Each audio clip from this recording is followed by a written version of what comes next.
हरे कृष्णा। ओम नमो भगवते वासुदेवाय। आप सभी का स्वागत है आपके अपने चैनल प्रभु कृपया में। आज आपको इस वीडियो में देवउठनी एकादशी महात्म सुनाया जाएगा, अर्थात देवउठनी एकादशी की व्रत कथा सुनाई जाएगी। चलिए शुरू करते हैं व्रत कथा। श्री ब्रह्मा जी बोले कि हे मुनि श्रेष्ठ, अब आप पापों को नष्ट करने वाली तथा पुण्य और मुक्ति को देने वाली प्रमोदनी एकादशी का महात्म सुनाइए। भागीरथी गंगा तथा तीर्थ नदी, समुद्र आदि तभी तक फल देते हैं जब तक प्रमोदनी एकादशी नहीं आती, अर्थात देवउठनी एकादशी नहीं आती।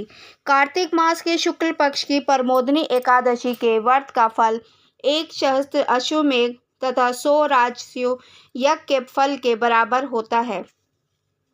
नारद जी ने पूछा कि हे पिताजी, यह संध्या को भोजन करने से, रात्रि में भोजन करने तथा पूरे दिन उपवास करने से क्या क्या फल मिलता है, उसे आप समझाइए। ब्रह्मा जी बोले कि हे नारद, एक संध्या को भोजन करने से 1 जन्म का, रात्रि में भोजन करने से 2 जन्म का, पूरे दिन उपवास करने से 7 जन्म के समस्त पाप नष्ट हो जाते हैं।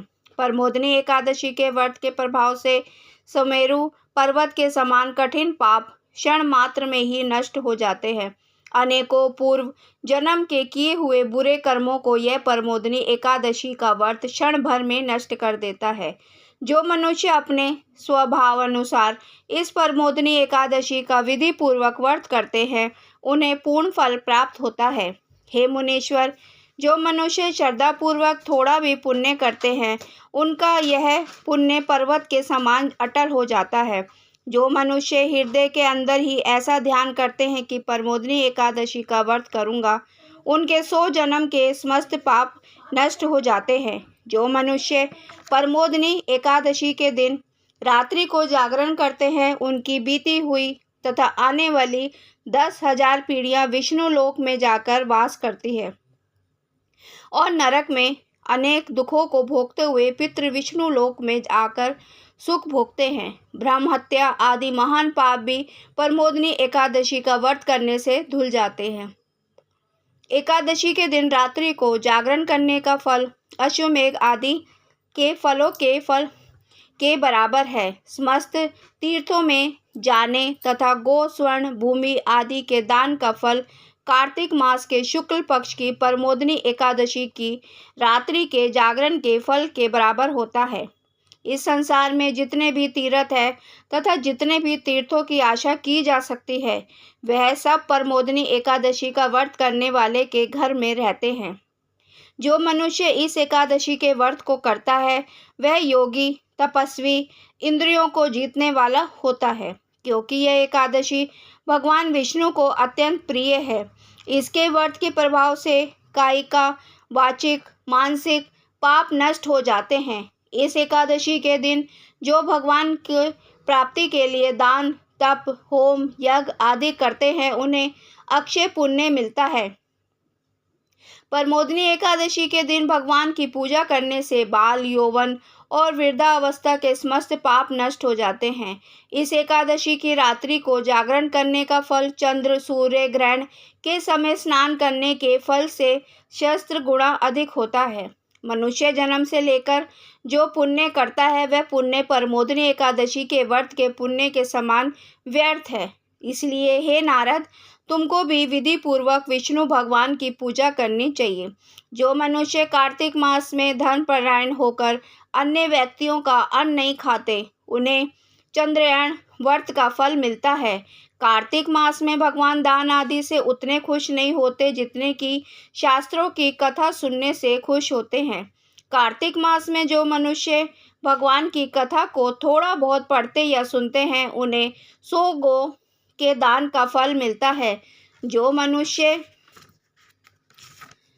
अपने कल्याण के लिए विष्णु भगवान की कथा सुनते हैं, वे अपने कुटुंब का उद्धार करके 1 सहस्त्र गोदान का फल पाते हैं। जो मनुष्य प्रमोदनी एकादशी के दिन विष्णु जी की कथा सुनते हैं, उन्हें 7 दीप के दान का फल मिलता है। जो विष्णु जी की भक्ति पूर्वक कथा सुनते हैं, उन्हें कथा वाचने वाले ब्राह्मण की यथोचित पूजा करते हैं तथा उसे संतुष्ट करते हैं, वह उत्तम लोक को जाते हैं। इस पर नारद जी बोले, हे ब्रह्मा जी, अब आप एकादशी का व्रत का विधान कहिए और कैसा व्रत करने से कौन सा पुण्य मिलता है वह भी समझाइए। ब्रह्मा जी बोले, हे नारद जी, इस एकादशी के दिन मनुष्य को ब्रह्म मुहूर्त में उठना चाहिए और नदी, तालाब, कुआं आदि पर स्नान करके व्रत का नियम ग्रहण करना चाहिए। इस समय भगवान से विनय करनी चाहिए कि हे भगवान, आज मैं निराहार होकर दूसरे दिन भोजन करूंगा, इसलिए आप मेरी रक्षा करना। इस प्रकार विनय करके भगवान की पूजा करनी चाहिए। उस रात्रि को भगवान के समीप गीत, नृत्य, बाजे, कथा आदि से व्यतीत करना चाहिए। प्रमोदनी एकादशी के दिन कृपणता को त्याग कर बहुत से पुष्प, फल, अगर धूप आदि से भगवान की आराधना करनी चाहिए। शंख के जल से भगवान को अर्घ देना चाहिए। इसका समस्त तीर्थ दान आदि से करोड़ गुना फल अधिक होता है। जो मनुष्य पुष्प से भगवान की पूजा करते हैं, उनके सामने इंद्र भी हाथ जोड़ता है। कार्तिक मास में जो बिल्व पत्र से भगवान की पूजा करते हैं, उन्हें अंत में मुक्ति मिलती है। कार्तिक मास में जो मनुष्य तुलसी जी से भगवान की पूजा करता है, उनके 10,000 जन्म के समस्त पाप नष्ट हो जाते हैं। जो मनुष्य इस मास में श्री तुलसी जी के दर्शन करते हैं या छूते हैं या ध्यान करते हैं या रोपण अथवा सेवा करते हैं, वे 1000 कोटि युग तक भगवान के घर में रहते हैं। समस्त मनोकामनाओं को पूर्ण करने वाले भगवान कदम पुष्प को देखकर अत्यंत खुश होते हैं। यदि उनकी कदम पुष्प से पूजा की जाए तो यमराज के दुखों को नहीं पाते। जो गुलाब के पुष्प से भगवान की पूजा करते हैं, उन्हें मुक्ति मिलती है। जो मनुष्य बकुल और अशोक के फूलों से भगवान की पूजा करते हैं, वे अत्यंत काल तक शोक से रहित रहते हैं। जो मनुष्य विष्णु भगवान के सफ़ेद, लाल, कनेर के फूलों से पूजा करते हैं, उन पर भगवान अत्यंत खुश होते हैं। जो मनुष्य विष्णु भगवान के दुर्वा दल से पूजा करते हैं, वह पूजा के फल से 100 गुना फल अधिक पाते हैं। जो भगवान की समी पत्र से पूजा करते हैं, वे भयानक यमराज के मार्ग को सरलता से पार कर जाते हैं। जो मनुष्य चंपक पुष्प से भगवान विष्णु की पूजा करते हैं, वे आवागमन के चक्र से छूट जाते हैं। जो मनुष्य स्वर्ण का बना हुआ केतकी पुष्प भगवान को चढ़ाते हैं, उनके करोड़ों जन्म के पाप नष्ट हो जाते हैं। जो मनुष्य भगवान की पीले और रक्त वर्ण कमल के सुगंधित फूलों से पूजा करते हैं और उन्हें श्वेत दीप से स्थान मिलता है। इस प्रकार रात्रि में भगवान की पूजा करके प्रातःकाल शुद्ध जल की नदी में स्नान करना चाहिए। स्नान करने के पश्चात भगवान की पूजा करनी चाहिए। इसके बाद पूर्ति के लिए ब्राह्मणों को भोजन कराना चाहिए और दक्षिणा देकर मीठे वाक्यों द्वारा सभी सभा करनी चाहिए। इसके उपरांत भोजन, गो दक्षिणा से गुरु की पूजा करनी चाहिए। ब्राह्मणों को बहुत सी दक्षिणा देकर नियम को छोड़ना चाहिए। ब्राह्मणों को यथाशक्ति दक्षिणा भी देनी चाहिए। जिस ब्राह्मण को रात्रि में भोजन कराए, उसे स्वर्ण सहित बैल दान करना चाहिए। जो मनुष्य यात्रा स्नान करते हैं, उन्हें दही और शहद दान करना चाहिए। जो मनुष्य फल की आशा करते हैं, उन्हें फल का दान करना चाहिए। तेल की जगह घी, घी की जगह दूध, अन्नों में चावल दान करना चाहिए।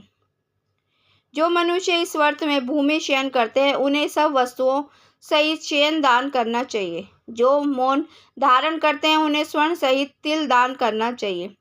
जो मनुष्य बालों को धारण करते हैं, उन्हें दर्पण दान करना चाहिए। जो मनुष्य कार्तिक मास में उपन धारण नहीं करते, उन्हें उपन दान करना चाहिए। जो इस मास में नमक त्यागते हैं, उन्हें शक्कर दान करनी चाहिए। जो मनुष्य नित्य प्रति देव मंदिरों में दीप जलाते हैं, उन्हें स्वर्ण या तांबे के दिए को घी बत्ती सहित दान करना चाहिए। जो मनुष्य चातुर्मास व्रत में किसी वस्तु को त्यागते हैं, उन्हें इस दिन से पुनः ग्रहण करना चाहिए। जो मनुष्य प्रमोदनी एकादशी के दिन विधि पूर्वक व्रत करते हैं, उन्हें अत्यंत सुख मिलता है और अंत में स्वर्ग की प्राप्ति होती है। जो मनुष्य चातुर्मास व्रत को बिना किसी विघ्न के पूरा कर लेते हैं उन्हें फिर दोबारा जन्म नहीं मिलता। जिन मनुष्यों का व्रत खंडित हो जाता है वह नरक को जाते हैं। जो मनुष्य इस एकादशी के महात्म को सुनता व पढ़ता है उसे अनेक गोदान का फल मिलता है। हरे कृष्णा। आपको ये कथा कैसी लगी कमेंट करके बताइएगा। हरे कृष्णा। ओम नमो भगवते वासुदेवाय। आप ये देवउठनी एकादशी व्रत कथा पूरी सुने, इसे अधूरी ना छोड़े। इससे आपको लक्ष्मी नारायण की कृपा प्राप्त होगी। हरे कृष्ण।